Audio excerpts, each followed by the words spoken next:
Então vamos orar.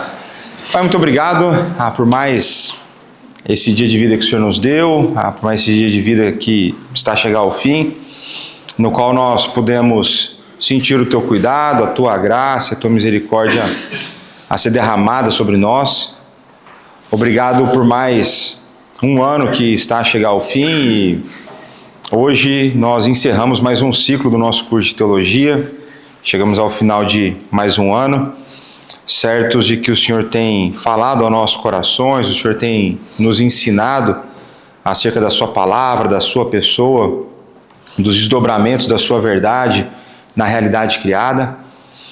Muito obrigado por isso, Pai. O Senhor tem sido muito misericordioso conosco. O Teu Santo Espírito tem agido em nosso coração.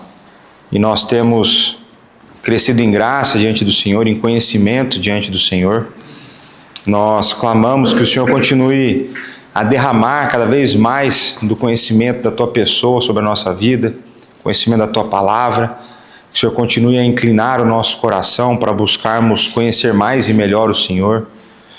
Dá-nos um coração que Te ama e que ama o próximo e que por conta disso deseja fazer a Sua vontade dia após dia. Dá-nos uma aula proveitosa hoje.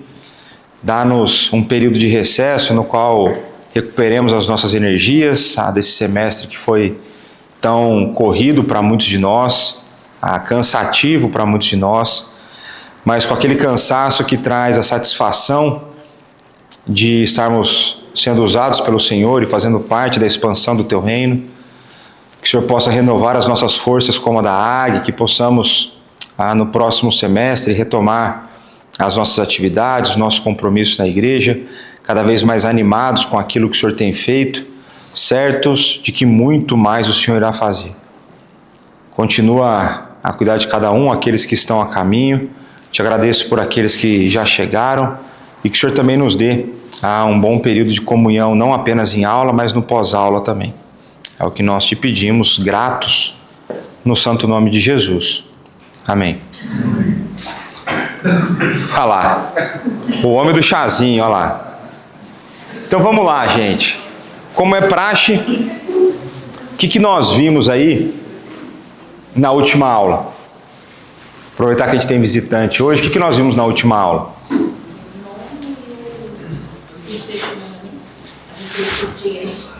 Pronto. Então nós vimos, aí eu vou colocar do jeito que eu escrevi aqui, nós vimos a maneira como nós podemos perceber os mandamentos, especialmente a partir do quinto, do quinto ao 10º, como maneiras que nós devemos olhar para o nosso próximo como imagem, como portador da imagem de Deus. Então nós vimos que os mandamentos, eles não são, entre aspas, meras ordens de Deus, mas eles estabelecem uma maneira, uma ética que nós devemos viver através dela e que isso leve em consideração o facto de nós lidarmos com outras pessoas que são feitas à imagem de Deus, são portadoras da imagem de Deus. Teve alguma coisa que...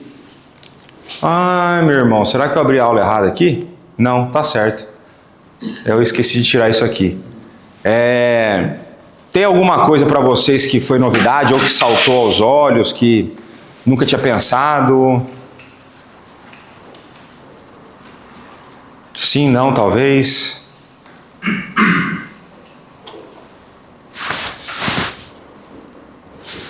Não?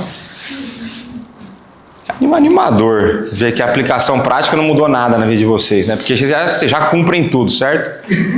Então não dão falso testemunho, não fala mal de ninguém. Forma de ver os mandamentos daquela forma.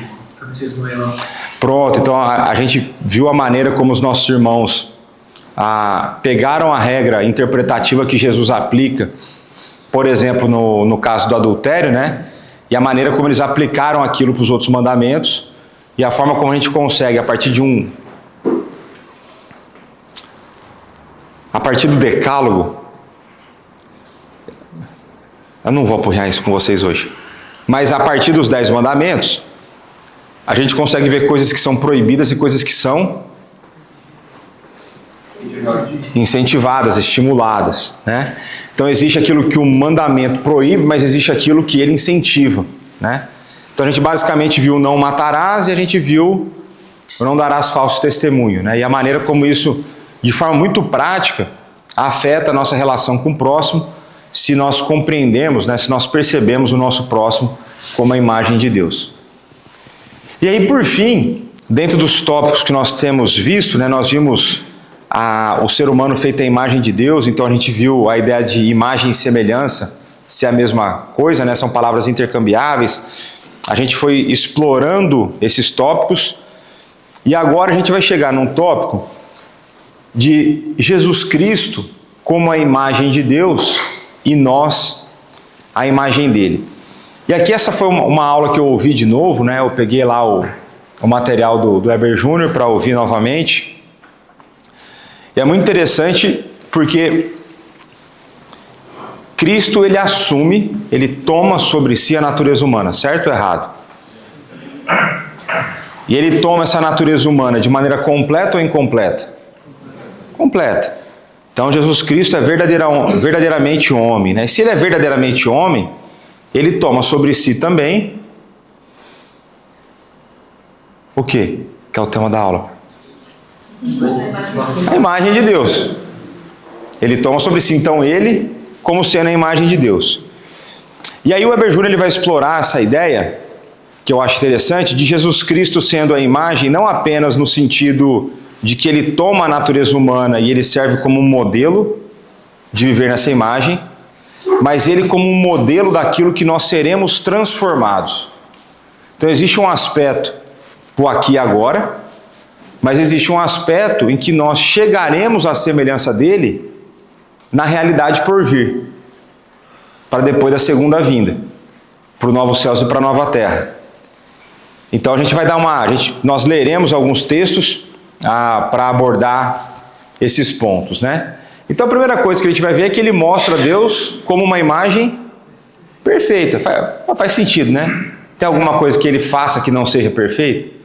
Até as broncas que ele dá é perfeita, né? Então olha lá, ó, João 14, versos 8 e 9, né? Replicou-lhe Filipe: Senhor, mostra-nos o Pai, e isso nos basta. Disse-lhe Jesus: Filipe, há tanto tempo estou convosco, e não me tens conhecido? Quem me vê a mim, vê o Pai. Como dizes tu, mostra-nos o Pai? Rapaz, esse dia acho que o Filipe deve ter dormido meio triste, né, ou não? Quanto tempo que nós estamos andando juntos, você está me vendo, você está vendo eu agir, você está vendo as coisas que eu faço. É sério que você ainda não percebeu o que está acontecendo? Então esse dia ele foi dormir com senso, né? Deve ter dormido chorando, né, nesse dia, deve ter ligado para a mãe dele, pedindo ajuda, né? 2 Coríntios 4, versos 4 e 6, né? Nos quais o Deus desse século cegou o entendimento dos incrédulos, para que lhes não resplandeça a luz do Evangelho da glória de Cristo, o qual é imagem de Deus.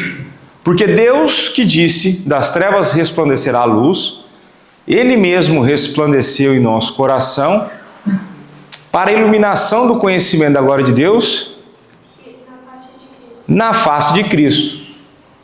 Na face de Cristo. Quando a gente pega esses dois versos, o que a gente consegue aprender de Jesus? Que ele é Deus. Que ele é Deus. Ele estava na terra. A imagem perfeita. Então, nesse texto a gente consegue ver que além dele ser Deus, ele consegue representar para aqueles que o viram perfeitamente quem Deus é. Então Filipe chega e fala assim: mostra para nós a primeira pessoa da Trindade. Ele fala: você está vendo a segunda e você não entendeu ainda? E aí você começa a perceber aquela ideia da igualdade das pessoas em termos de divindade, né? A distinção de pessoas, mas a essência da divindade é a mesma. Uma natureza, 3 pessoas, né? Então ele fala assim: veja, então você consegue perceber isso. E a gente consegue ver que esse Cristo é a imagem de Deus. Então,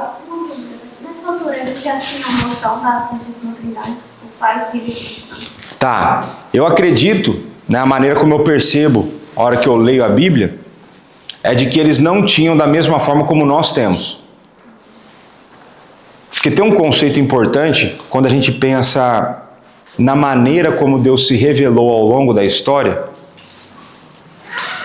que é o seguinte: em todo tempo, sempre existiu conhecimento suficiente para a salvação. Mas não foi em todo tempo que existiu a mesma quantidade de conhecimento acerca de Deus. Então, por exemplo, quando a salvação passa a ser necessária, é logo após a queda. Então, Adão comete o pecado entra no mundo, e aí Deus vai e faz a promessa, em Gênesis 3,15, do descendente da mulher que feriria a cabeça da serpente. Então, nesse primeiro momento, é a primeira promessa de que Jesus Cristo viria. Agora, pensa comigo, Adão e Eva percebiam que essa promessa significava, por exemplo, que um dia Jesus iria para a cruz? Possivelmente não. Não, porque nem tinha informação para pensar nisso. Mas eles sabiam que viria alguém e que esse alguém faria esse trabalho e feriria aquele que tinha acabado de auxiliar na queda, né? Então a gente chama isso de revelação progressiva. Então, ao longo do tempo, Deus se revela e cada vez mais aumenta a quantidade de conhecimento acerca de Deus. Então, por exemplo, em Gênesis 1, porque nós temos o restante da Escritura, nós podemos afirmar que as três pessoas da Trindade estão no primeiro capítulo. Porque fala que o Espírito de Deus pairava por sobre as águas. Então a gente já vê a terceira pessoa. Fala do Deus que criava, então, e disse Deus, haja luz e houve luz. Mas João, capítulo 1, vai mostrar para nós que a palavra criadora era a segunda pessoa da Trindade. Então nós temos um conhecimento que nessa época aqui, por exemplo, talvez Filipe não tivesse dessa forma. Talvez. Pelo menos registrado, nós não temos. A gente não tem, por exemplo, conhecimento de tudo que Cristo ensinou para eles durante o ministério terreno. Mas a gente sabe que ele ensinou muita coisa. Então esse conceito de revelação progressiva é importante, porque isso nos ajuda, inclusive, a perceber melhor o que os nossos irmãos ao longo da história muitas vezes não percebiam. Às vezes a gente fala que eles eram burros, não é? Não é isso? Não, eu sempre colocava assim no lugar disso, mas é muito fácil para nós dizermos, né, que é assim, tendo todo conhecimento. Exato. Mas Deus não é tudo. Mas exatamente esse é o ponto. Por isso que eu não gosto. Eu sou uma pessoa não convencional de várias maneiras, né? Para não falar que eu sou louco, eu sou não convencional de várias maneiras. E eu tenho umas coisas que faz muito tempo que eu não gosto, e a primeira vez que eu lembro de não gostar disso foi na época da faculdade. É aquele tipo de pergunta assim: se você estivesse no lugar de Pedro, você acha que você afundaria nas águas? Não, mas se catar. Se catar, eu acho que eu nem teria coragem de pedir para ir. Mas a gente se coloca num patamar de fé tão superior que a gente acha que a gente faria melhor, né? Então eu não gosto dessa história do que eu faria se eu estivesse lá. Eu não sei. Não tem como saber, porque eu sabendo tudo que Deus fez, eu ainda fico ansioso, eu ainda fico com medo, eu ainda não confio, eu não oro, eu não creio nele no meu dia todo, tem hora que eu fico ansioso e quero resolver as coisas com a minha força. Então, né? Então, é importante a gente ter esse conceito, porque nos ajuda a perceber o como nós somos privilegiados no momento que nós vivemos. A gente tem a tendência, eu nunca tinha pensado dessa forma que eu vou falar agora, a gente tem a tendência sempre a reclamar da época que a gente vive. Então, a gente vive numa época muito promíscua, a perseguição, as tantas ideologias, a gente vive não sei o que, tal. Mas a gente vive na época em que a maior quantidade de conhecimento possível de Deus existe. Facilidade para acessar também. E a facilidade para acessar. Então, aí são as coisas que eu entro em crise em vários momentos, sim. Que eu pego e olho pro tanto que Calvino produziu. Toda vez que alguém vai para Genebra e posta a foto da escrivaninha lá da secretária do Calvino, eu fico com raiva. Por quê? Porque ele tinha uma escrivaninha, escreveu as institutas. Tem um monte de coisa que Calvino escreveu que está em latim ainda, nem em inglês tem. Os caras nem traduziram. E ele morreu com 50 e poucos anos. E eu tô com 41 e mal é mal eu escrevo sermão. E eu tenho plataforma no portátil, tem Google, tem não sei o que, faço as coisas. Tenho tudo que os caras escreveram, eu leio e não rende. E vocês conseguem ver, não rende. Então, é importante a gente perceber o momento que a gente vive, né? Inclusive para questões históricas, né? Muitas vezes, como ao longo da história da igreja o povo foi enganado. Então você fala assim, como que pôde os caras acreditar que tinha igreja lá que tinha os pedaços da cruz e vendia? E que aquilo dava perdão de pecado? Os caras eram analfabetos, o cara não tinha acesso à escritura. Quantos de nós não fomos ao longo da nossa vida manipulados por pessoas no poder? Aí pode ser, quando eu falo pessoas no poder, não é só na política, né? É na escola, né? Eu, na minha adolescência, fui manipulado por professores, né? E eu fui estúpido durante muito tempo, com vários assuntos, porque os caras me ensinavam de um jeito e eu tinha uma relação em que ele tinha um poder que eu não tinha, ele tinha uma autoridade e aquilo entrava. Mas da mesma forma acontecia com eles. Então, é um ponto importante que você trouxe. Consegui responder mais ou menos? Vai lá, Amaro. Ó, vamos ver. Você nunca passa. Já que eu estou aqui, né? Isso é uma coisa interessante. Eu até falava da situação que o senhor tem igreja, mas antes de demorar. E por não citar outra igreja, né? Essa situação que o senhor colocou aí, sobre a cruz, o braço da cruz, essas pessoas que foram enganadas, para ela tem contradição de salvação, porque ela fez assim, o que o senhor tem a dizer? Mas eu tenho a dizer o que está registrado em Jonas 2,9, se eu não estou enganado, ou 2,10. A salvação pertence ao Senhor. O que eu creio? Eu creio que ao longo da história, todos aqueles que creram que Jesus Cristo era o único mediador entre Deus e os homens, o suficiente Salvador, foram salvos. Ainda que elas possam ter cometido determinados tipos de pecado, assim como eu e você cometemos hoje, né? Então, se a pessoa cria, e porque Deus, ao longo de toda a história, Ele sempre manteve o seu remanescente fiel. Então, ao longo de toda a história, sempre tiveram pessoas que acreditaram em Jesus como o único e suficiente Salvador, né? Agora, quantos, se todos, que não sei. Mas eu acredito que tinham pessoas salvas dentro desse período, né? Acredito nisso. Mas vamos lá, vamos avançar aqui. Colossenses 1,15. Este é o quê? É a imagem do Deus invisível, o primogênito de toda a criação. Tranquilo de entender isso, certo? Então pronto. Esse aqui é um dos que eu mais gosto, Hebreus 1. Havendo Deus outrora falado, muitas vezes de muitas maneiras, aos pais, pelos profetas, nestes últimos dias, nos falou pelo... O que a gente consegue perceber aqui? Agora eu quero que vocês lembrem um conceito, vamos ver se vocês vão começar a pensar teologicamente, mas de maneira mais avançada. Tem um conceito aqui que eu trouxe, tanto em João quanto nas aulas de Atos. Tá no caminho, tá quente. É verdade, os profetas eram sombra daquilo que Cristo faria, né? Um dos 3 ofícios que Cristo exerce.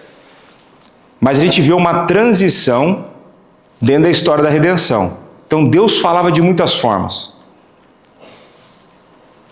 Agora Ele não fala mais.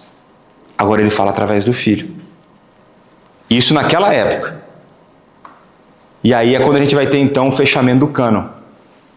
A revelação de Deus encerrou com Apocalipse. Então é interessante você ver que no texto ele já está a falar isso para nós. Nesses últimos dias não falou pelo Filho. A quem constituiu o herdeiro de todas as coisas, pelo qual fez também o universo. Aqui, outro que está ajudando a interpretar Gênesis 1, vendo o Filho lá em Gênesis 1. Ele que é o quê? E essa aqui eu gosto dessa expressão. Expressão exata do seu ser. É nada mais e nada menos. A mesma pessoa. É a expressão exata. É a mesma divindade. Não é a mesma pessoa. Um é a primeira, outra a segunda. Mas eu percebi o que você quis dizer. É a mesma divindade. Então uma das coisas, até para a gente na hora de articular, né, muçulmano questiona muito essa questão da trindade, até na hora de articular, a gente crê em um Deus só, mas que são 3 pessoas, a gente entende? É só você distinguir bem, fala assim, é uma divindade, é um Deus, que é 3 pessoas. É só isso, né? Mas pronto, então a expressão exata do ser, sustentando todas as coisas pela palavra do seu poder. Aí a gente viu na última pregação, certo? Meu pai trabalha, até agora eu também. Então essa ideia de sustentar todas as coisas. Depois de ter feito a purificação dos pecados, assentou-se à direita da majestade nas alturas, né? Então a gente consegue ver, né? Essa ideia, resplendor da glória, expressão exata. Então isso a gente consegue ver de maneira bastante clara que Jesus Cristo é a imagem de Deus. Então ele é um padrão, um molde, como diria Heber Júnior, para a nossa redenção, para essa ideia da nossa nova criação. Então tem um texto que na maioria das versões está traduzido como nova criatura, a ideia de que você é uma nova criação. Quando você nasce de novo, quando o Espírito regenera o seu coração, não é que você apenas foi salvo. Deus te cria de uma outra forma. Você é uma nova criação. Agora o teu ser é completamente diferente. E isso acontece dentro da esfera espiritual, porque fisicamente você olha, mesma coisa. Mas espiritualmente você sai da morte para a vida, e aí isso vai ter implicações na maneira como você vive, né? Agora, quando você pensa em Jesus Cristo como esse molde para a nova criação, para esse molde da redenção, essa forma que nós tomaremos no novo céu e na nova terra, que verso que vem à cabeça de vocês?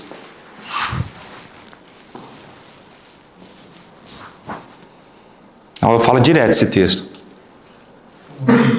Hã? Acertou a carta. Vamos 8, 28, 29? Então aquela ideia que nós estamos a ser conformados à imagem do Filho. Então ele é esse padrão. Então ele é um padrão no qual nós seremos completamente conformados no novo céu e na nova terra. Mas ao mesmo tempo ele é um padrão no qual nós estamos a ser conformados agora. Então ele também é o nosso padrão de santidade. Aí ficou fácil, não ficou? Aquele que nunca cometeu nenhum pecado é o nosso padrão de santidade? Ficou bom para nós, não ficou? Ficou, né? Sei que você está animado com isso. Olha aí, ó, Romanos 8, 29. Porquanto aos que de antemão conheceu, também os predestinou para serem conformes à imagem do Filho, a fim de que ele seja o primogênito entre muitos irmãos. 2 Coríntios 3, 18. E todos nós, com o rosto desvendado, contemplando como por espelho. Por isso que eu sempre confundo Tiago com Coríntios, porque aqui tem o espelho também. Na minha cabeça ainda sempre faz essa mistura, né? Somos transformados, contemplando por espelho, somos transformados de glória em glória. No que nós somos transformados? Como pelo Senhor. Então, esse processo que a gente vê em Romanos 8, 29, e que aqui na segunda carta aos Coríntios vai falar, que tem a ver com a gente se olhar e sendo transformado de glória em glória, quem faz isso em nós? O Espírito. Então é interessante, você consegue perceber aqui a economia da Trindade. Um é o modelo e o outro é o executivo. Então no processo de santificação, o Espírito vai agir na sua vida de tal maneira que ele vai conseguir te habilitar para que você exerça as suas disciplinas espirituais, e nesse processo, através das suas disciplinas que ele mesmo te habilitou a fazer, ele vai trabalhar em você. Então a gente sempre volta para o básico: leitura bíblica, meditação na Bíblia, oração, convívio coletivo com a igreja, culto público. Nesse processo, é Ele que opera em vós, tanto querer quanto realizar. Ele opera, mas você opera? Sim. Aí, aqui eu estou falando do filho, né? Agora eu vou falar de como o pai falava sobre esse assunto. Aí o Weber pai chegava lá. A salvação, ela é monergística. Vocês lembram dessa expressão ou não? É uma força agindo. É Deus quem vem ao nosso encontro. Se Ele não agir, não tem salvação. Agora, a santificação, ela é sinergística. Duas forças agem em conjunto. A gente e o Espírito. Aí a pergunta que o pai levantava, e não é o pai a primeira pessoa da Trindade, é o Weber pai. Quantos por cento para cada um? 100 para quem? Mas 100 por 2 dá quanto? Não, dá 50, né? 100 por 2 dividido a 50, né? Mas o que ele provocava, ele falou assim, não, mas é 100% para os dois. Você não faz essas contas de percentual. Você vai e faz o que tem que fazer.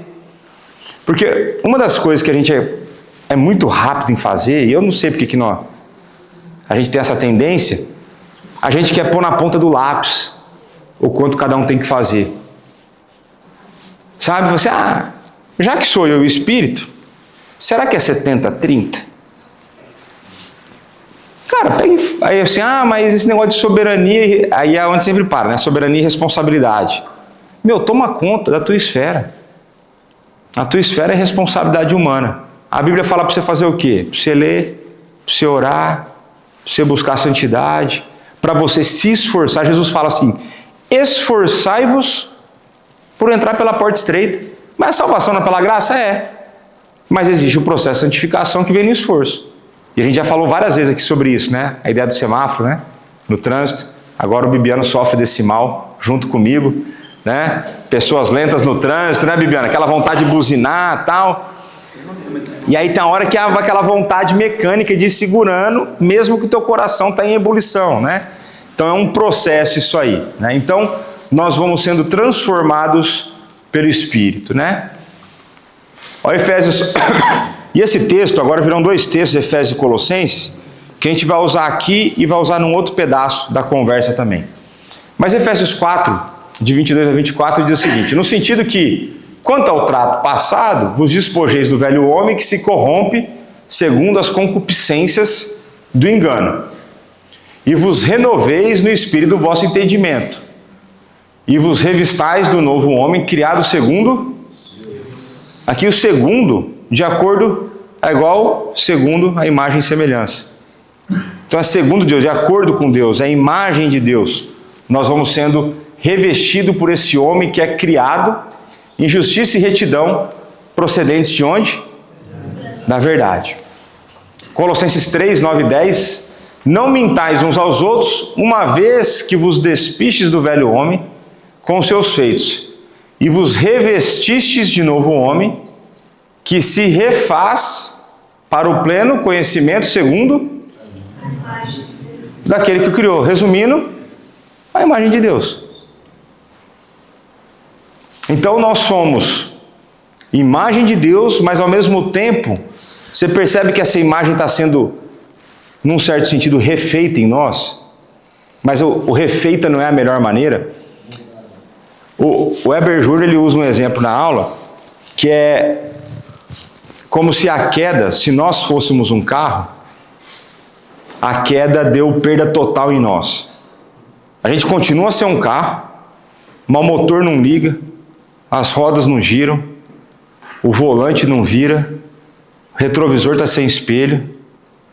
Nós não funcionamos da maneira como nós somos criados para funcionar. Ok?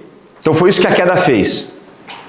E aí, o processo de santificação, a gente pode dizer que é o martelinho de ouro. Que aí Deus vai pegar e vai puxar o chassi para o lugar.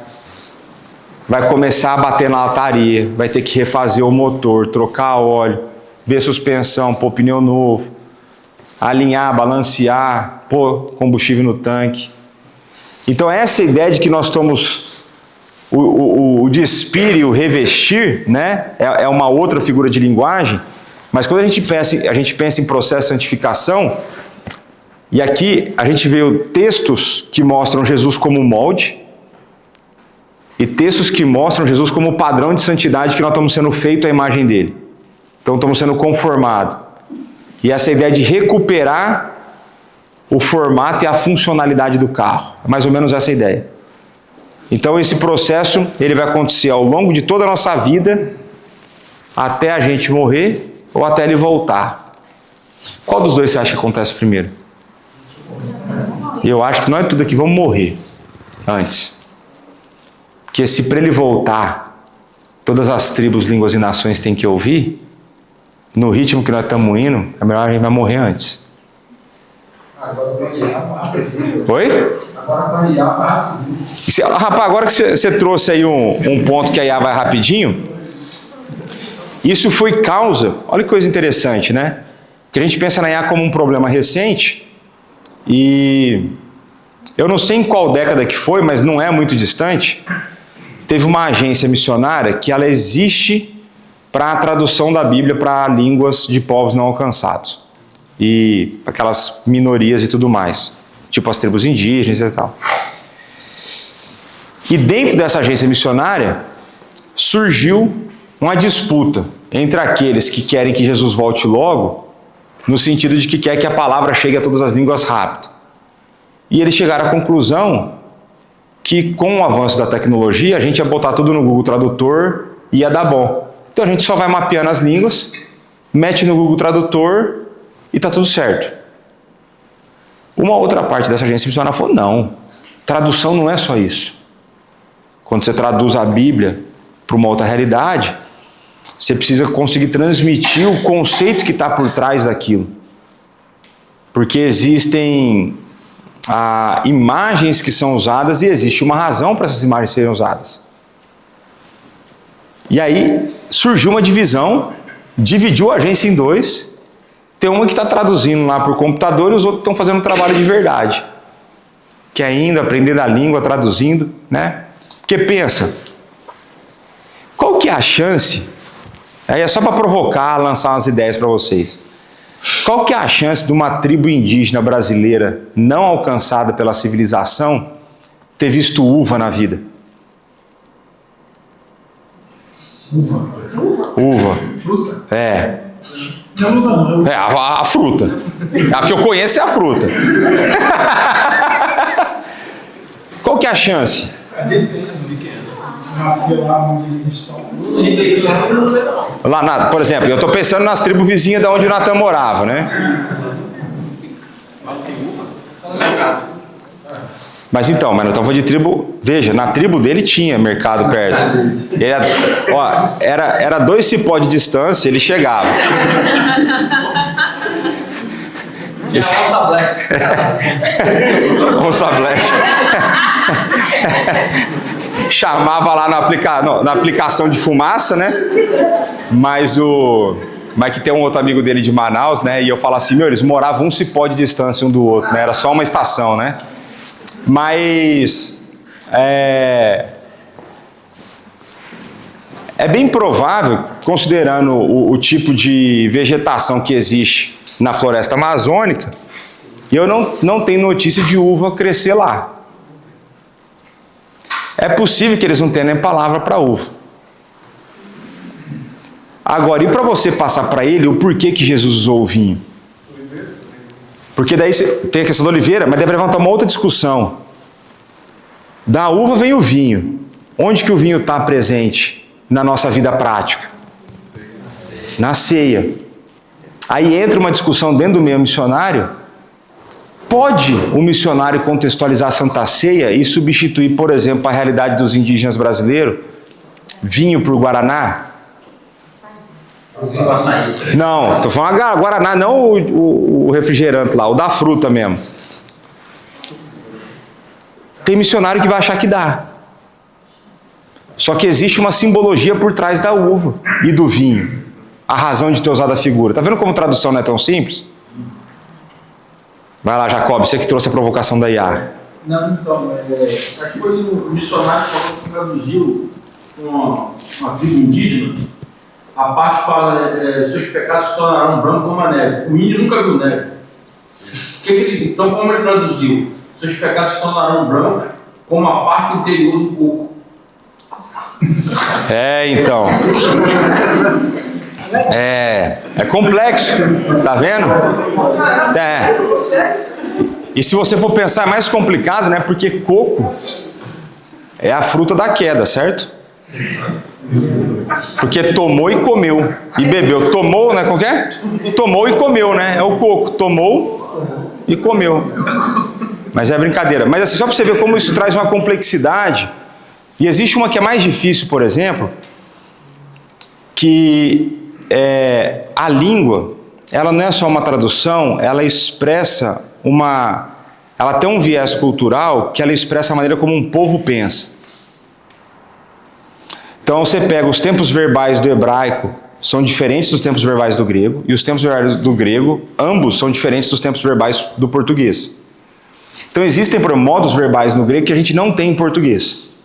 Então tem um tempo que é muito legal, que é acho que é o perfeito, que ele é uma ação passada, que o foco não está na ação que aconteceu, mas no resultado da ação, e que o resultado da ação permanece até o dia de hoje.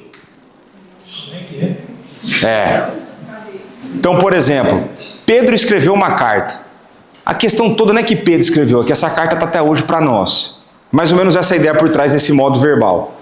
Mas só para mostrar que existe complexidade. Por exemplo, no hebraico você tem lá os troncos. Aí um transmite a ideia de uma ação concluída e o outro não. Aí o contexto vai te ajudar a perceber se aquilo é futuro ou passado. Mas ele está falando de completude da ação. Então tem várias coisas que são importantes.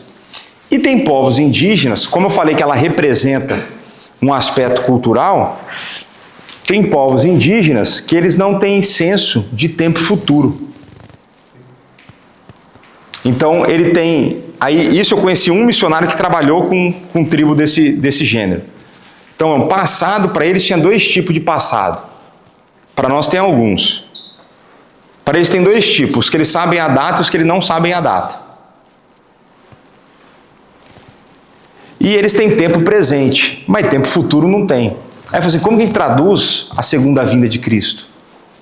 Como que a gente transmite para um povo, para ele ansiar o futuro, sendo que culturalmente o futuro para ele não faz parte da vida? Que ele vive a cada dia como se fosse o último. Então, existem complexidades e que eu não vejo que IA vai resolver, né?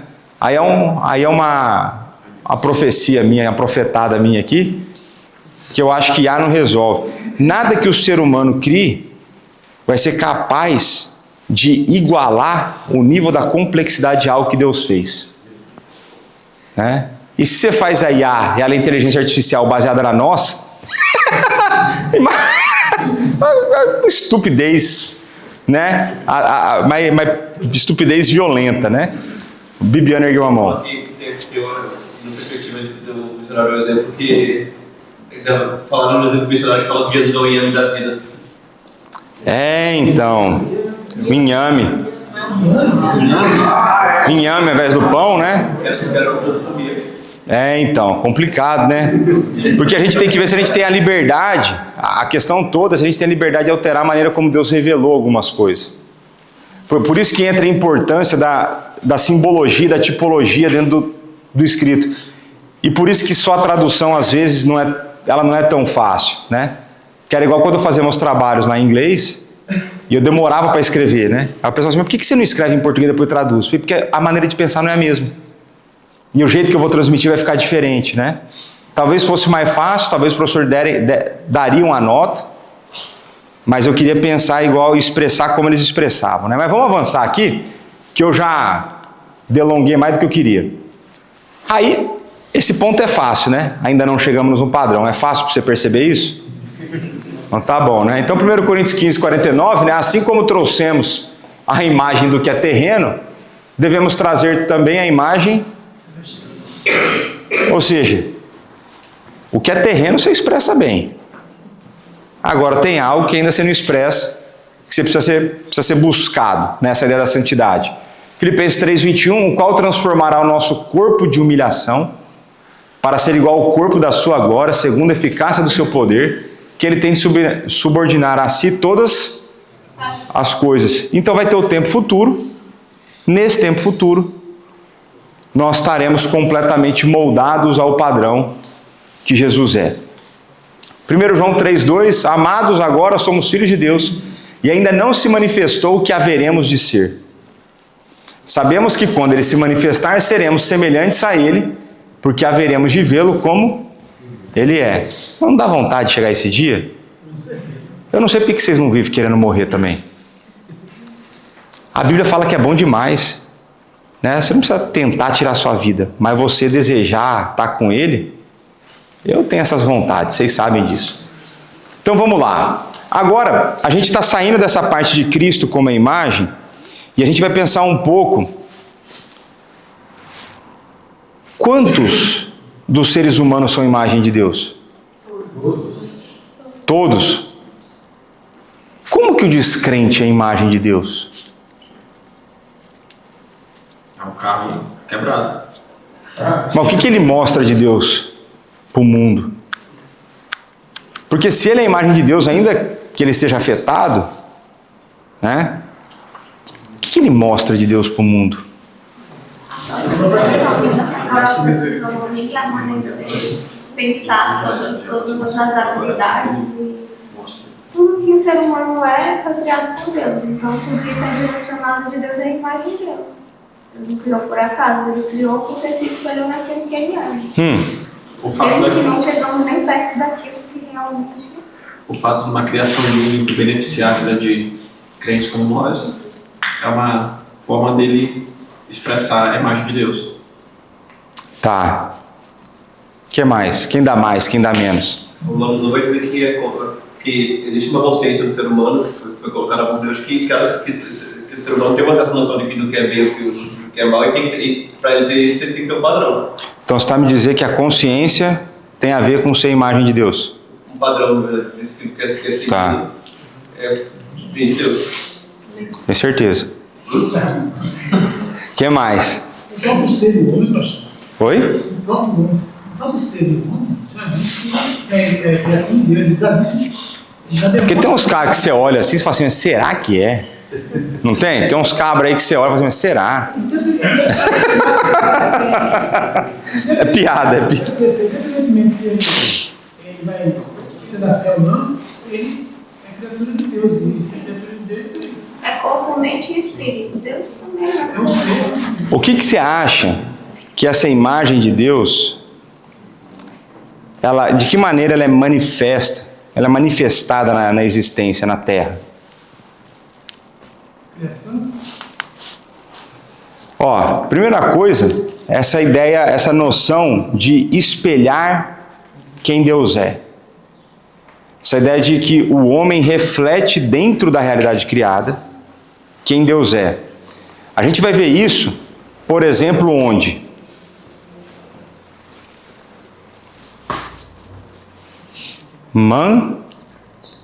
Mandatos criacionais. Nós somos colocados como vice-regente da criação, nós somos representantes de Deus, nós espelhamos o governo que Ele nos dá, porque a gente tem que tomar conta das coisas do jeito que Ele mandou, não do jeito que a gente quer. Então a gente espelha Deus no exercício dos mandatos, por exemplo, né? Então tem muito a ver com o que nós somos, o caráter, né? E aí, entrando em terminologia mais bíblica, é o que diz esse sentido amplo, ou estrutural, ou lato. Resumindo, o que o ser humano é, toda pessoa, crente ou descrente, reflete a imagem de Deus. Ok? Esse espelhar de Deus. Depois a gente vai entrar nas distinções aí. E existe, aí eu falei errado, existe o representar aqui, que nós somos então embaixadores. Então eu inverti, o espelhar não são os mandatos estão aqui. Então existe o representar, onde nós somos embaixadores, nós estamos a viver em nome dele. Nós somos tornados embaixadores quando nós nascemos de novo. Aí essa autoridade de Deus, ela vai ser vista e vivenciada através da nossa existência. Então tem a ver com domínio, com aquilo que nós fazemos. Então tem duas maneiras como a imagem de Deus é vista no ser humano, por aquilo que ele é e por aquilo que ele faz.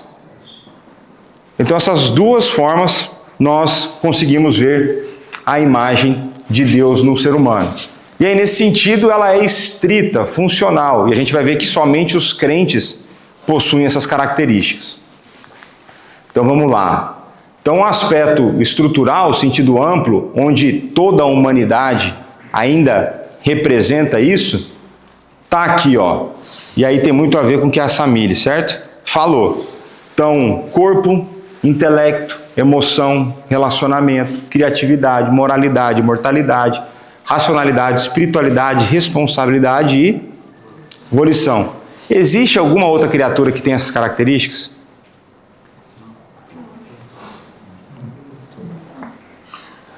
E é engraçado, né? Eu ouvi de novo a aula, né? E aí eu quase que lembro onde cada um estava sentado na aula, né? Pela voz dos amigos que falavam, né? E ver os exemplos, né? Você pensar assim, a maneira como o ser humano é criativo é bastante impressionante. E a gente consegue ver isso como um reflexo da criatividade de Deus na criação. Eu já falei para vocês que se Deus criasse, se eu fosse criar as coisas, essa não é uma mó sem graça, né? Mas aí o pessoal dá um exemplo lá na aula, acho que é o Ariano Suassuna que fala da criatividade do ser humano, quando ele cria o pregador de roupa, né? O que deu na cabeça de um cara de colocar uma mola em 2 pedacinhos de madeira para pendurar uma roupa no varal? Sabe, por quê? Eu tenho umas coisas que eu fico pensando, como que alguém, isso é uma coisa que me incomoda demais, que é na culinária. Como que as pessoas pensam em misturar aqueles ingredientes? Mas da onde que o cara, um pão de queijo que o alfinete aqui fez para nós hoje, da onde que o cara tirou que misturar aquilo ia virar um negócio gostoso? Quem foi o primeiro cara que descobriu que o milho estourando virava pipoca? O que deu na cabeça da pessoa?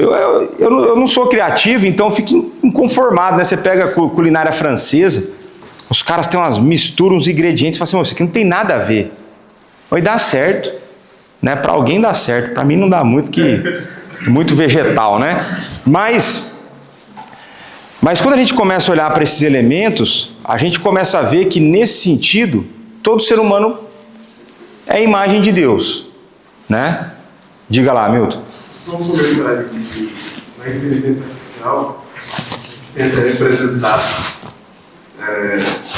como o ser humano funciona. E tudo que é ação, às vezes é fácil. E é isso que você vê as máquinas fazendo. Agora, estão tentando representar algumas faculdades mentais, que é atenção, consciência. Volição é a última. Ninguém não sabe nem como modelar isso matematicamente. E essas outras também não vai dar certo, não. Não, é possível. Porque rapaz, porque se o cara conseguir reproduzir isso do homem, eu quero ver ele conseguir reproduzir isso da mulher. Brincadeira. Né? Tô 21 anos aqui, não consigo perceber as coisas às vezes. Né? É um mistério, Mas é interessante, né? Porque quando a gente pensa em relacionamentos, né? Nós somos os únicos seres humanos, os únicos seres criados que conseguem se relacionar de uma forma significativa e não instintiva. Porque os animais se relacionam como? É basicamente, ou é sobrevivência para comer, ou é reprodução. É basicamente isso. Nós não, a gente se importa uns com os outros. A gente começa a pegar nos nossos relacionamentos e ter essa ideia de prestação de conta. A pegar emoção, misturar com intelecto e volição, aí casamento. Sabe, você começa a ver relações complexas que não existem em nenhum outro tipo dentro da realidade criada. E qual que é o elemento distintivo? é a imagem de Deus. É o elemento distintivo na criação, é esse, né? Então, qual outro mais aqui? Questão de moralidade, né? Acho que isso aí fica fácil de ver, né? Para nós, a distinção nossa para o restante da criação. E você vê que, por exemplo, o descrente tem moralidade. Um exemplo que eu gosto de pensar é, por exemplo, estupradores, quando eles são presos, encarcerados, eles podem ir ficar junto com os outros presos? Não. Deveriam, mas não deixam. Por quê? Porque o homicida acha que ele é um cara imoral. Ou seja, existe uma moralidade até na pessoa que você acha que é a mais desfigurada possível. Então, o descrente tem moralidade, né? Se a gente pensar, o corpo intelecto, às vezes você duvida de alguns, mas você sabe que tem e tal, o descrente tem, né? O Fiquene aqui trouxe, né? Como muitas vezes nós somos beneficiados por criação de descrentes. Né? Você pode pensar em várias coisas que o descrente... Não foi crente que inventou a internet. Né? Oi? A música foi descrente, você lembrou bem da pregação. O Jubal, né? Tubal Caim, não é? Tua tribo lá, meu. Até perdi aqui o rumo aqui. Eu estava falando do quê? Somos beneficiados. Moralidade. Daí a maneira como, depois da moralidade, foi a questão do intelecto, né? Como a gente é beneficiado por coisas que não foram cristãos que criaram, e a gente de fato é beneficiado, né? Então, por exemplo, espiritualidade. O descrente tem? Me dá um texto bíblico que prova isso. Romanos 1. Romanos 1. Esqueceram a glória de Deus e começaram a adorar as criaturas. Não deixaram de ser adoradores. Adora a criatura no lugar do Criador, né? Vai falar em quadrúpedes e não sei o que, tal, né? No lugar do Criador, né? Então existe, e aí da onde a gente vai extrair aquela ideia de que o coração humano é uma fábrica de ídolos, né? É constantemente buscar algo para adorar. Então todo ser humano tem em si o sêmen da religião, o princípio, né? O sêmen religiones, é o princípio da religião, o princípio da adoração, está sempre em todo ser humano, né? Então pronto, a gente viu isso aqui. Agora existe o aspecto que é restrito, que aí está só presente no crente. E aí, o que a gente vê? Aqui, pode falar um pouquinho sobre a volição que eu vi. Volição? Volição é vontade. É a vontade. O descrente tem vontades? A gente também. Então, nesse sentido, por exemplo, você vê que Deus também tem vontades, né? Tanto é que Deus age não movido por paixões como nós somos movidos, né? Mas essa ideia de que a representação, a manifestação da imagem de Deus em nós faz com que nós sejamos seres que têm vontades, né? E o descrente também tem. Então a ideia aqui é mostrar como crentes e descrentes compartilham algumas características e que essas características são parte da imagem de Deus. E aí a gente vai ver um momento em que existem coisas que nós somos que os não crentes não são. E aí vai ser essa ideia do aspecto funcional ou restrito. É restrito porque é menor, né? Está restringido, né? Então somente os cristãos, e uma delas é essa ideia de retidão e santidade, né? É uma preocupação que não está presente nos outros, né? Então a gente já leu esse texto, né? No sentido que quanto ao trato passado, vos despojeis do velho homem que se corrompe segundo as concupiscências do engano, e vos renoveis no espírito do vosso entendimento, e vos revistais do novo homem, criado segundo Deus em justiça e retidão procedentes da verdade. Então você vê que aqui é o padrão, né? Isso aqui é o padrão do verdadeiro arrependimento, né? O padrão bíblico de arrependimento é a ideia de você abandonar um vício e revestir com uma virtude, adotar uma virtude no lugar. Então, se você é mentiroso, não basta você parar de falar. Se você parar de falar, você para de mentir? Para. Mas você não faz o padrão bíblico de arrependimento, que é começar a falar a verdade. Exatamente, certo, Amaro? Então, você pega lá o cara que roubava, antes não roube mais. O texto bíblico para aí? Não. Trabalhe para que tenha com que acudir. Então existe esse padrão de retidão e santidade que só vai acontecer na vida do cristão. Porque vai ser na vida do cristão que o Espírito vai agir conformando, a gente não viu no ponto 4, aquela ideia do Cristo como molde que nós estamos a ser moldados? Então nesse molde, a gente vai ver a retidão e a santidade em progressão na nossa vida, enquanto na vida do descrente não tem. Porque ele não é uma nova criação, então Cristo não é um molde para ele. Ele não é habitado pelo Espírito, então ele não tem nem vontade, nem querer, e nem condição de fazer. E aí o outro texto, que é o pleno conhecimento de Deus. Não mintais uns aos outros, uma vez que vos despistes do velho homem com os seus feitos, e vos revestistes de um novo homem que se refaz em pleno conhecimento segundo a imagem do que criou. Então você vê que isso aqui é muito legal, que o conhecimento de Deus está disponível para todos. Tanto é que é a tese de onde? Romanos 1, certo? Então a revelação natural, a criação, ela revela a todo mundo que existe um Deus e por conta disso os homens são indesculpáveis. Então porque o cara olha ao redor e ele vê o céu azul no verão, né? Ele vê o céu azul. Ele não tem... Deus existe. Agora, existe o pleno conhecimento de Deus que só está disponível para quem? Só para o crente. Mas a revelação especial está disponível para eles também. Porque ele consegue pegar e ele consegue ler. Existem vários que não são crentes, que, humanamente falando, conhecem melhor a palavra do que a gente. Entretanto, eles não conhecem a Deus. Eu estou demais hoje, não estou? Estou falando e estou explicando. Você está concordando, eu estou satisfeito hoje. Não é? Porque teve aquela vez lá que foi... Eu estou até me recuperando daquele trauma ainda. Mas o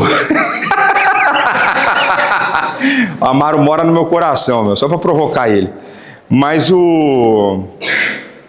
Então quando a gente olha esse pleno conhecimento de Deus, ele só acontece no crente por conta da ação do Espírito. Me dê um exemplo na Bíblia. Quem falou? Paulo? Prestando atenção, Paulo. Você pega lá Atos 9. Paulo conhecia o Antigo Testamento? E não era pouco. Ele conhecia o Deus do Antigo Testamento? Eu acho que não. Ele vai conhecer em Atos 9. Quando Jesus se revela a ele, e ele começa a falar assim, aquele que eu persegui é de fato quem eu buscava perceber. E aí, aquele conhecimento teórico vira o pleno conhecimento de quem Deus é. Esse pleno conhecimento, naturalmente, não é na totalidade, não é exaustivamente. Mas, por exemplo, você que se diz crente, né? Quando você lê a Bíblia, você não tem momentos que parece que Deus está se revelando para você na palavra? E é uma coisa que eu acho maravilhoso isso. A maneira como alguns textos, eles batem no seu coração de maneira diferente, dependendo da fase da vida. Você lê o mesmo texto já 20 vezes. Né? Por exemplo, Romanos 3. Esse ano, você já leu umas 500 vezes, porque eu já falei 500 vezes aqui, Romanos 3. Mas vai ter um dia que você vai ler aquilo e aquilo vai te atingir de um jeito diferente. Como Romanos 8, 28 teve um ano que me atingiu de um jeito diferente. Né? Como esses dias, já tem uns meses para trás, assim, teve um texto que me bateu lá, está até na minha lista de oração. Sedes fortalecido na sua graça. Que a gente sempre pensa na graça só como uma forma de confortar, né? Como uma graça de algo que a gente não merece. A gente sempre pensa na salvação pela graça e fala assim, mas nos momentos de fraqueza é a graça que me fortalece. Se a força não vier da graça, eu não tenho força alguma. Então tem um dia que o texto vai e te pega de um jeito diferente. O que é isso? É um pleno conhecimento que vem do Espírito que o descrente não tem. Por isso que o descrente lê a Bíblia e o que ele tenta achar é erro. Por isso que ele lê a Bíblia e o que ele vê é fardo. Por isso que ele lê a Bíblia, o que ele vê é uma lista de proibições de uma vida desgraçada em que você vai passar no mundo e você não terá prazeres.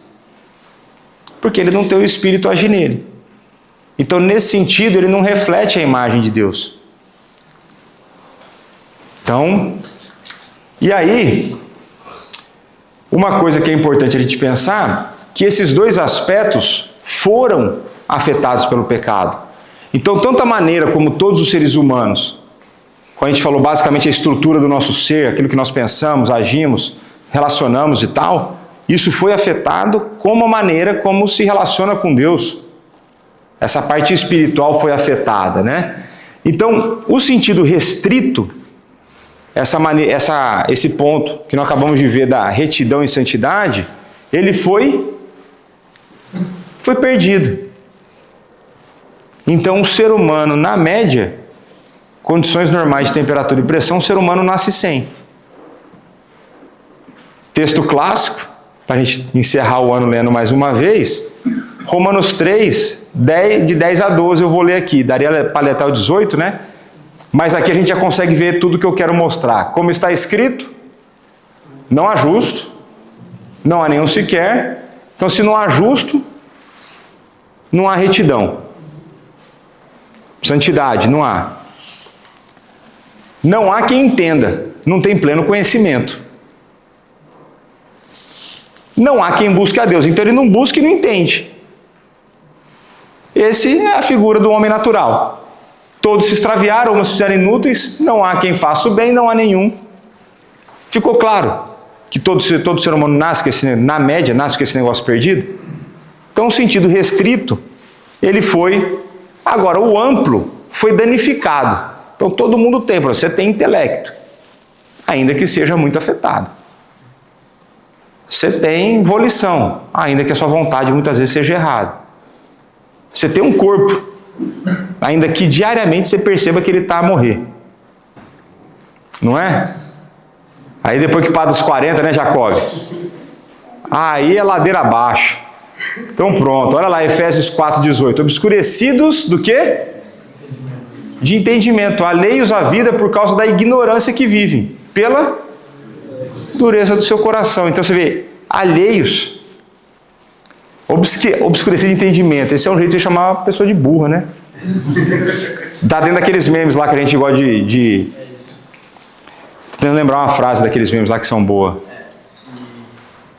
Se inteligência é de berço, nasceu no chão. É. Então tem um perfil no Instagram que ele só fala maneiras educadas de você ofender os outros, né? E esse daí parece isso aqui, obscurecido de entendimento, né?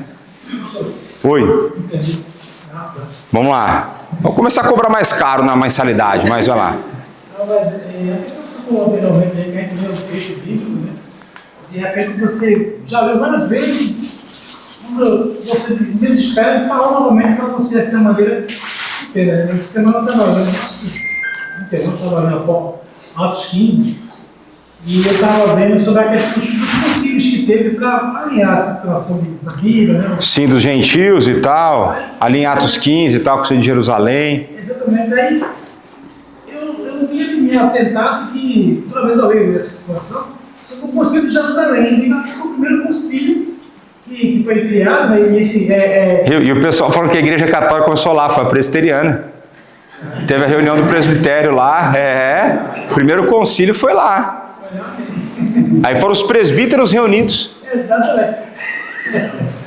Mas isso aí falou no meu coração, porque eu sou melhor do concílio de dó, dos canos e tal. Aí depois eu estava passando isso aqui, eu me deixo para isso, né? Eu lembro disso aqui, aí... Você vê, Deus é impressionante, né? Então vamos lá, ó. Então a gente viu a questão dos mandatos criacionais, a gente já viu a maneira como a imagem de Deus é refletida na maneira como nós exercemos esses mandatos, né?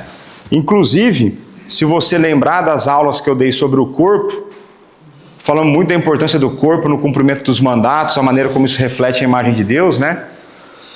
E aqui, para terminar a aula, acho que é isso mesmo, para terminar a aula. Ó.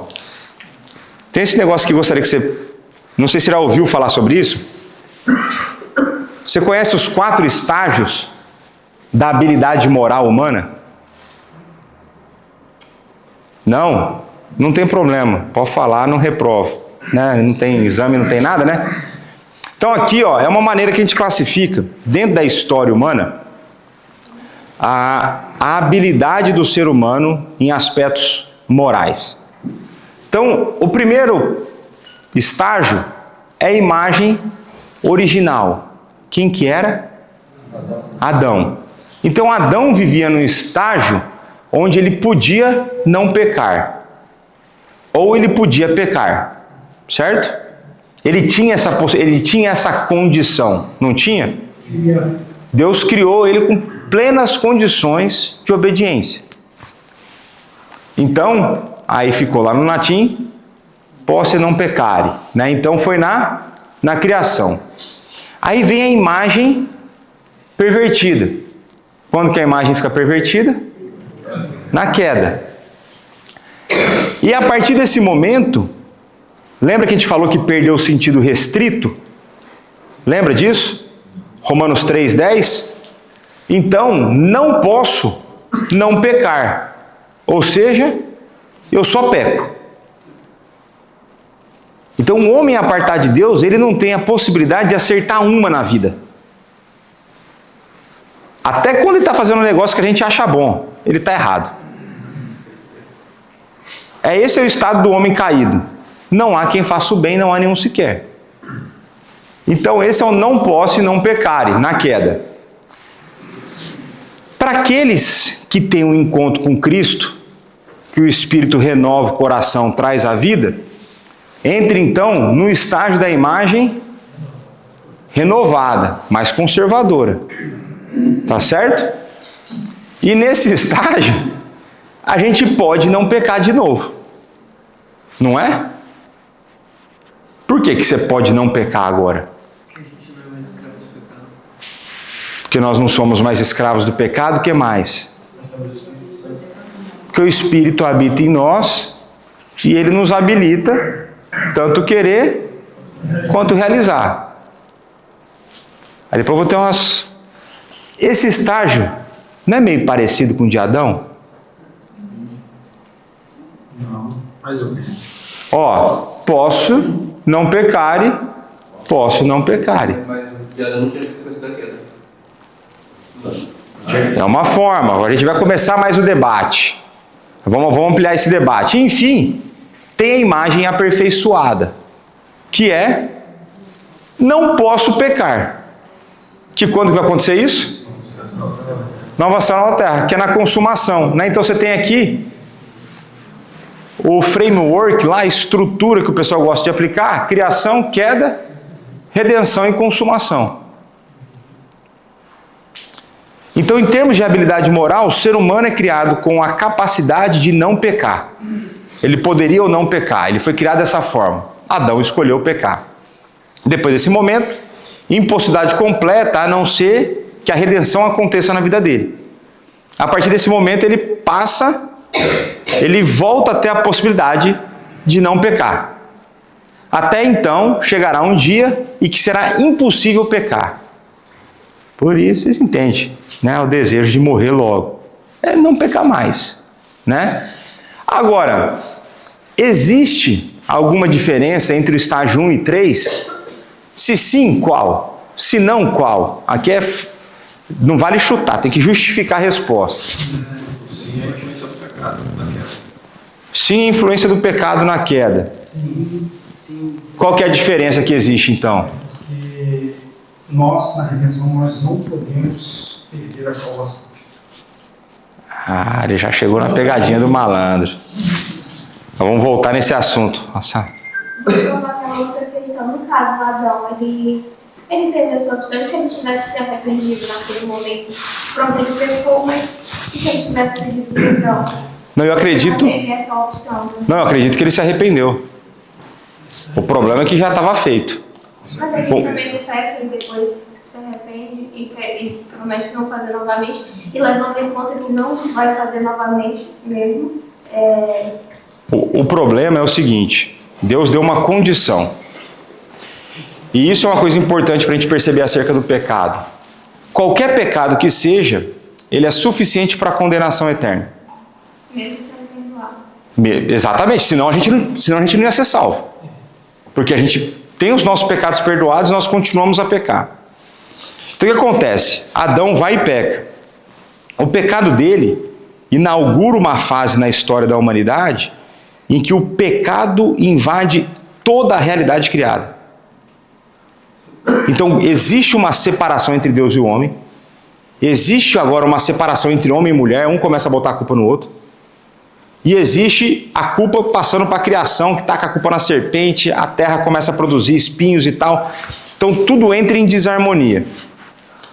Aí você falou assim, muito bem, Adão poderia pedir perdão e se arrepender do seu pecado.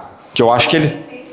Eu acredito, pela maneira como a história é contada, a gente não tem registrado, mas pela maneira como a história é contada, dá a entender que ele foi salvo. É que eu só vejo ele se desculpando e colocando a culpa nos outros. Mas aí a vida continua, porque é igual a gente também dá um monte de desculpa, né? Então, por exemplo, você é casada, né? Então eu ouvi dizer de histórias de casamento em outros países, de que os cônjuges começam a botar a culpa um no outro, às vezes numa discussão, certo? E aí a vida que segue, né? Mas enfim, mas brincadeiras à parte, vamos voltar na sua pergunta da possibilidade, se Adão tivesse arrependido, se não podia ter tudo voltado como era. Porque aí entra dentro desses 4...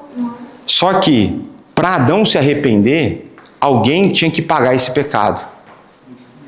Mas Jesus existiu desde sempre. Sabe? Isso então, só que daí já entra na esfera que as consequências teriam que continuar para a história progredir, para Jesus vir. Então não tinha como Adão se arrepender se Cristo não morresse no lugar dele. Percebe? Então, naturalmente, a partir do primeiro pecado, é necessário a morte de um justo. Alguém vai ter que pagar essa conta ou ele vai ter que ser condenado. Eu já estava já levando para outro lado, ainda bem que você disse isso. Por quê?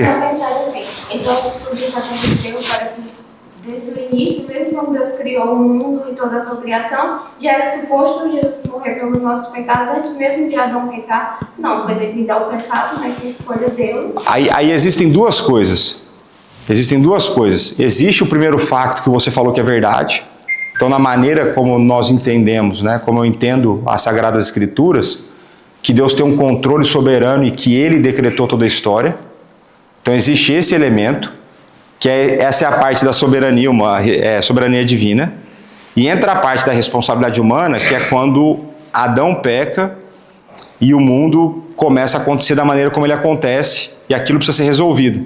Só que Deus, na soberania, já tem tudo resolvido, tudo decretado, até que Cristo viria, né? Então, assim, não tem como, porque a gente não pode confundir. Às vezes a gente pode ter a ideia de que o perdão, a gente comete um pecado, se arrepende e pede perdão. A gente acha que é tipo um Ctrl+Z. A gente desfaz uma digitação, a gente só volta uma ação. Não. Para que a gente possa ser perdoado, esse pecado precisa ser pago, para que Deus permaneça justo. Então não voltaria como era, né? Mas, deixa eu ver aqui se eu faço a pergunta seguinte. Aí, ó, o Marco já estragou essa pergunta. Porque normalmente todo mundo cai nessa. A única pessoa que eu conheço até hoje que não caiu nessa, e na verdade ele antecipou o problema e a resposta, foi o Miguel. Lembra o Miguel? O nosso Miguel, não o profeta fake news lá na internet, era o de verdade, o nosso profetinha aqui, né? Eu lembro de o moleque tinha 11 anos lá, e eu preparando a classe de novos membros para cair na pegadinha, eu falei assim, meu pastor, então, se Cristo fez isso, tal, então nós estamos melhor que Adão, porque a gente não pode perder isso que Cristo conquistou. Eu falei, Então, ainda que no estágio primeiro e no estágio terceiro existe a possibilidade de não pecar e a possibilidade de pecar, a diferença que habilita a gente a não pecar agora é que o nosso estado diante de Deus não muda mais porque nós estamos unidos a Cristo e o Espírito Santo habita em nós. Então, nesse sentido, nós estamos melhor do que Adão. Estamos melhor do que quando foi criado em termos espirituais, né? E assim, a gente encerra, e eu cumpri a promessa, 13 minutos antecipado. E assim a gente encerra mais um ano. É mais um ano ou o primeiro ano e meio, né? A gente teve um encerramento. A gente está seguindo no letivo português, né? A gente começa no segundo semestre. Não foi isso? Comecei depois que mudou, né? Foi depois que eu mudei, né? Então estou seguindo no letivo português, né? Então a gente chega aqui à conclusão de 2025. Espero que Deus possa ter te abençoado ao longo desse ano.